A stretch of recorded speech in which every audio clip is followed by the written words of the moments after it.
Hello, how are you? And welcome back to another Destiny 2 video, and another build whilst we're at it.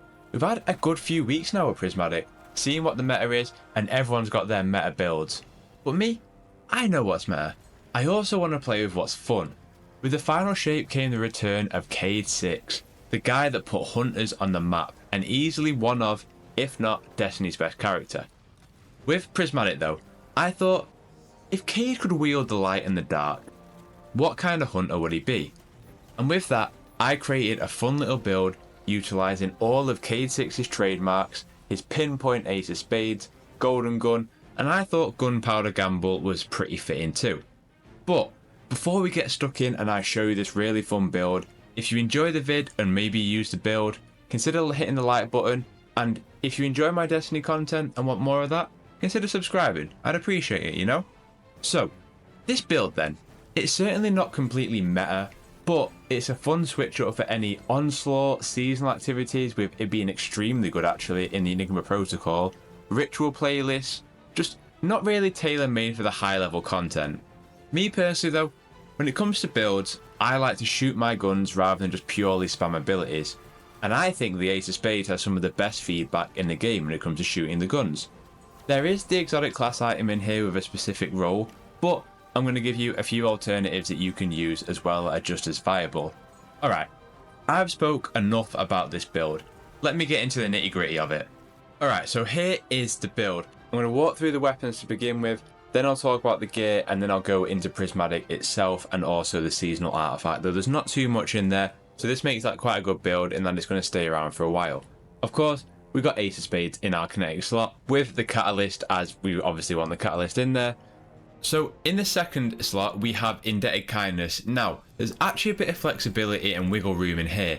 What we want really here is anything that is going to spread a debuff to targets around enemies. So that can be Volt Shot, that can be Incandescent, that can be Destabilizing Rounds. The idea is that our secondary slot is our Get Out of Jail card. This is something that we can quickly whip out to put a debuff onto an enemy that's then going to proc invisibility for any sticky situations. So again, anything it could be, you could go for another hand cannon with Incandescent on there, you could go for Icolos with Volt Shot. I went for Indebted Kindness because I still think that these rocket pistols are some of the best in the game. And then in the third slot, anything with bait and switch, anything that's just going to do big damage. So you could go Edge Transit, you could go Apex Predator, you could go Doom Partitioner, you could go for pretty much anything in there. The third slot, the power slot, is just about being able to do boss damage when it comes around to a boss phase. So in our gear then, and our mask, we've gone for mobility, but most importantly we've got two kinetic siphons, which means that kinetic weapon final blows are going to create orbs of power. We're going to come back to that a little bit later on, but we need that because we're mostly going to be using Ace of Spades. And then heavy ammo finder. I wouldn't worry too much about anything else in here. You can play around with a few other things, but we're mostly focusing on generating orbs of power with our Ace of Spades. Onto our arms then, we've gone for Font of Focus, so we get a bonus discipline every time we have any armor charge.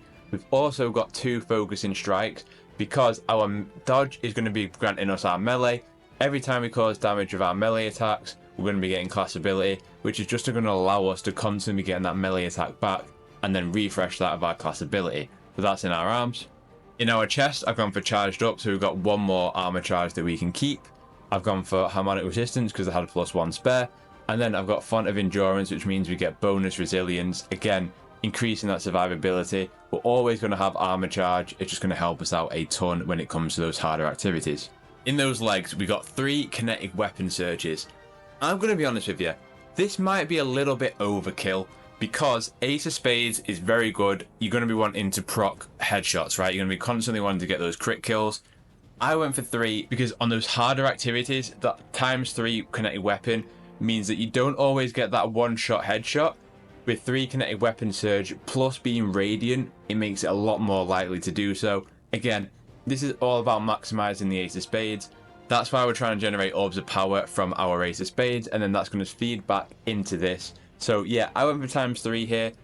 Anything else really is viable. You can go and focus with orbs of power if you want, but for me, I love the Ace of Spades. I want to make it as powerful as possible. That's how we're doing it. Onto the exotic class item then. Now the 2 perks I've got in here is Spirit of the Inmost Light. Like I said, we're going to be doing a lot of dodging, a lot of using the melee, I'm going to have 2 grenades that we can use. In here, using an ability empowers the other 2 abilities, granting them improved energy regeneration. This means we're always going to be having some kind of melee, some kind of grenade, our melee pretty much always charged up, and then our class item constantly charged up. This is a perfect role for this. In the spirit of Cayde-6 and Golden Gun, I went for Spirit of the Star Eater, which means when your super energy is full, picking up orbs of power, which we're going to be generating a lot of, overcharges that super and grants it bonus damage. This one, I'm going to be real, this is all about just making Golden Gun as best as it possibly can be, outside of using Celestial Nighthawk, of course. It felt fitting for Cayde-6, it just rolls into that part of the build. Anything else, other roles that you may want to consider? In that first column, the ones that I'd be looking to go for as other options maybe is Spirit of the Assassin to help generate invisibility a lot easier. Spirit of the Dragon, using your class ability to reload all weapons and increase weapon handling, is perfect for Ace of Spades and getting Memento Mori. And then probably the other one I'd be looking at is Spirit of Galanor, which is hits and final blows with your super, will return super energy after it ends. Though, again, for me, the best in this column is Spirit of the Inmost Light. In the second one, if you're not going for Star Eater, I will probably be looking for this particular build at Spirit of the Wormhusk or Spirit of the Coyote. Into Prismatic then, so obviously a lot of what I've spoken about also relies around Prismatic. So we're going for Gambler's Dodge so that we recharge our melee a lot, Triple Jump, Withering Blade because I think this is the easiest one to cause a debuff and grant that invisibility that we need to get. Magnetic Grenade is my favourite out of these current grenades in here. The 2 aspects, now obviously with these 2 paired together we only get 5 fragments as opposed to 6, but again this build is just about feeling like Cayde-6 and it's all about that. So for me, the ones that felt fitting, Stylish Executioner and Gunpowder Gamble. Now again, Gunpowder Gamble is brilliant because anytime we're getting those Volt Shot kills with Indebted Kindness or we're getting kills and debuffs with Withering Blade, that's going to proc, so we're constantly going to have some kind of grenade. I'm always generating it, even though Ace of Spades itself doesn't contribute towards Gunpowder Gamble itself. Onto the fragments then, we've got Facet of Sacrifice, so while you have an Arc, Solar or Void buff, Ability Final Blows grant bonus darkness energy, and we're getting plus 10 discipline. Again, every time we pick up an Orb of Power, we're going to have Restoration or Radiance, so we're always going to have ourselves a Solar buff. Facet of Courage, your Arc, Solar and Void abilities deal increased damage to those affected with darkness debuffs. We're going to be spamming that melee ability, so every time that we throw out either our grenade, our Gunpowder Gamble, or using our super, we're getting extra damage from that, and again plus 10 discipline. Facet of Dawn, powered melee hits against targets make you radiant. Again, we're always going to have our melee charged up, so we're always going to have that ability to be radiant, which can help deal with champions and does extra weapon damage. Facet of Grace, defeating targets with kinetic weapons grants you bonus Transcendence energy. I mean, this speaks for itself. Obviously we lose 10 resilience, but if we're constantly using Ace of Spades, we want to be Transcendent as much as possible. This is a must-have on here. Finally, Facet of Purpose, this is what I spoke about before, this is how we're getting Restoration. Picking up an Orb of Power grants one of these abilities based on the damage type of your equipped super. We've got Golden Gun, therefore we're going to be getting Restoration. And that's how we're constantly proccing both Restoration and Radiant every time we get ourselves an Orb of Power. Now the reason that we're getting Radiant from our Orbs of Power is because we have Radiant Orbs from our Hunter's Journal. In terms of what you want from the artifact, Radiant Orbs is a big one. And the other one that you may want to go for is Shield Crust, which is while you are Amplified or Radiant, your grenade recharges faster and deals increased damage. Everything else, you can probably go for Transference if you wanted that in there, but other than that, there's not really too much that it synergizes in here with that, which is both good and bad in that this makes it quite a good build to go for future seasons if you just want to change. But that is the Cayde-6 build. Let me walk you through how it's going to work in motion.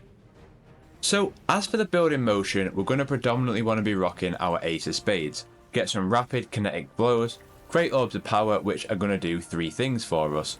Grant us both Restoration and the ability to become Radiant, and give us Kinetic Weapon Surge ×3, so for harder activities where enemies aren't a one-hit crit shot, they become that. When we have our super fully charged, it will also allow us to get the maximum out of our Goldie Gun. When things get a little sticky though, we have a few ways to get out of it. 2 quick kills with Indebted Kindness to proc Volt Shot, and that'll become invisible for us, or damaging enemies and killing them while they're debuffed, or outright killing them with our stasis shuriken to grant that invisibility. The build has some great damage output, but really good survivability too in those stickier situations. Of course, I mentioned the class items and there's flexibility there. I really enjoyed the build during Enigma Protocol, as for large stretches of platforming, it made it easier by constantly proccing invis, and for things like charging up the ball, it made that part really simple. Overall though, I think Cayde would be pretty proud of this Prismatic build. It's got all of Cayde's signature traits, and man, is it just good to have an excuse to use Ace of Spades again. Such a beautiful little hand cannon. Indebted Kindness is still unreal, and boy oh boy, when we get our hands on that solar one, we are in trouble. We are in trouble, my friends. But that's my Cayde-6 Hunter build. What do you think? Any improvements or tweaks you'd make? Do you like the look of it? What are your favourite kind of builds? Do you like ones focused around abilities, or more about focusing around shooting the guns?